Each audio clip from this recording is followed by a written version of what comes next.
आदिवासी कोळी समाजाचा जो गेले अनेक दिवस हा इथे अन्नत्याग उपोषण चालू होतं. मला वाटतं 27 दिवस झाले, 25 दिवस झाले, 26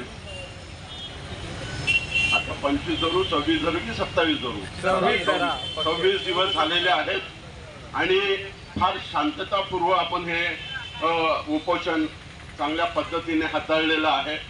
खरं म्हणजे जी समिती आहे ज्यांनी हे आयोजन केलं होतं ते खूप सुंदर आहे आणि या ठिकाणी जे उपोषणकर्ते आहेत ते उपोषणकर्त्यांनी सुद्धा चांगला समाजासाठी आज 26 दिवस झाले उपोषण केलं, आमरण उपोषण केलं, त्याग केला.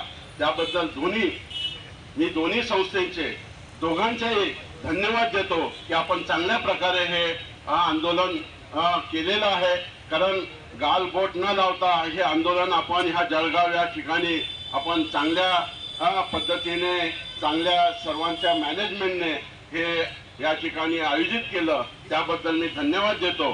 खरं म्हणजे आपल्याला हे देता की जाता आपण तुम्हाला माहिती आहे 2014ला आपण मोर्चा काढला होता आणि त्या मोर्चामध्ये देवेंद्र फडणवीस साहेबांनी त्यावेळेस सांगितलं होतं की आमचं सरकार आलं तर निश्चित आम्ही तुम्हाला न्याय देऊ आणि हे न्याय देण्याचं काम हे सरकार करत आहे.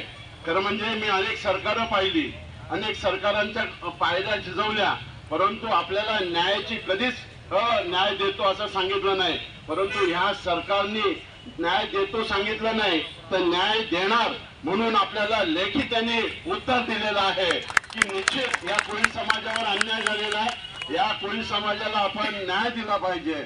आपण जर इतर समाजाला न्याय देतो तर या कोळी समाजाला सुद्धा न्याय द्यायला पाहिजे.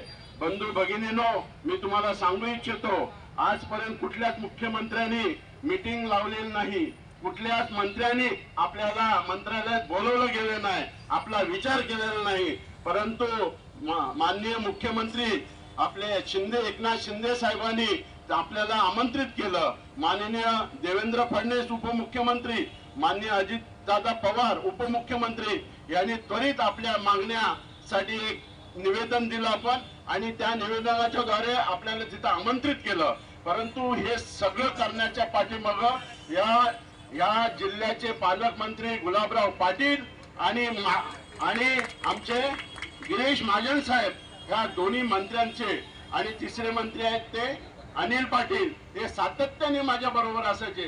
सातत्याने आम्ही तिथे मंत्रालयात पडलेलो होतो, सातत्याने मुख्यमंत्र्यांना उपमुख्यमंत्र्यांना भेटायचो.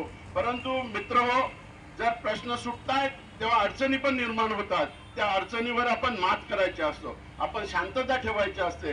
शांततेच्या मार्गाने आयुष्याच्या मार्गाने आपण चाललेलो आहोत. आपण हिंसेच्या मार्गाने चाललेलो नाही आहोत. हे आपण अख्ख्या महाराष्ट्राला दाखवलं की जळगावचा जो उपोषणकर्ते, जे कार्यकर्ते उपोषण ज्यांनी केलेलं आहे ते फार शांततेने हे उपोषण त्यांनी केलेलं आहे. इथं कुठलीच हिंसा झालेली नाही. खरं म्हणजे तुम्हाला सांगतो, हे जे प्रकरण आहे हे प्रकरण फार मोठ्या प्रमाणात माननीय मुख्यमंत्र्यांनी घेतलं आणि त्या दिवशी ज्या काही आपल्या मागण्या होत्या, जात प्रमाणपत्र सुलभरित्या मिळालं पाहिजे, जात वैधता प्रमाणपत्र सुलभरित्या मिळालं पाहिजे, जात रक्ताचं नातं रक्ताचं सुलभरित्या मिळालं पाहिजे, रक्त नात्याचं जीवन निघालं पाहिजे, या तिन्ही गोष्टी या सरकारने मान्य केलेल्या आहेत. या सरकारने मान्य केलेलं आहे आणि हे लिहून दिलेलं आहे.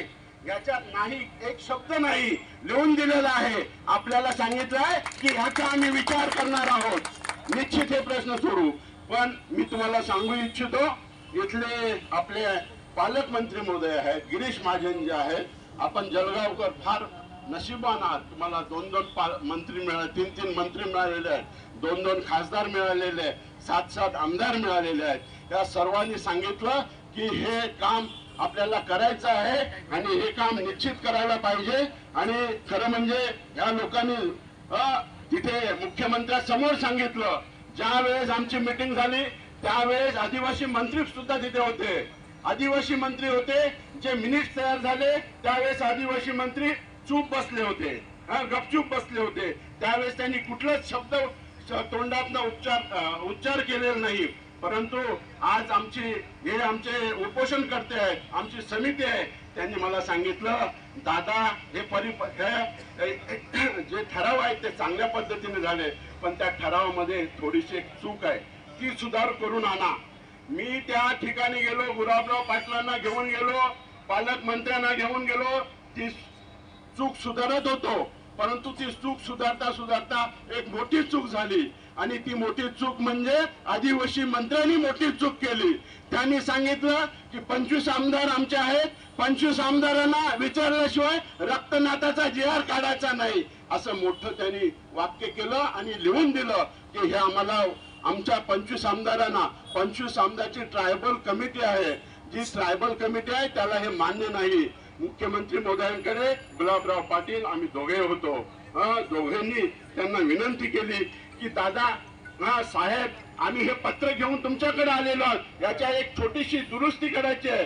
परंतु ही दुरुस्ती करता करता आपल्या आदिवासी मंत्र्यांनी मोठं त्याच्यात निवेदन केलेलं आहे, मोठं त्यांनी सांगितलं,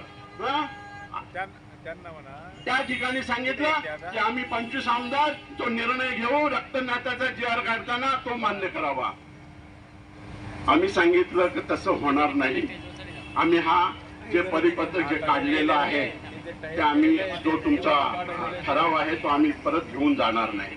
याच्यात जो बदल झालाय हा फार मोठा बदल झालेला आहे आणि आमचे उपोषण करते हे स्वीकारणार नाही, आमची कमिटी हे स्वीकारणार नाही. आम्हाला हे बदली करून पाहिजे. पण बदली करता करता आम्हाला 2-3 दिवस गेले. तुम्हाला सांगतो 25-26 तारीख आली, बदली करता करता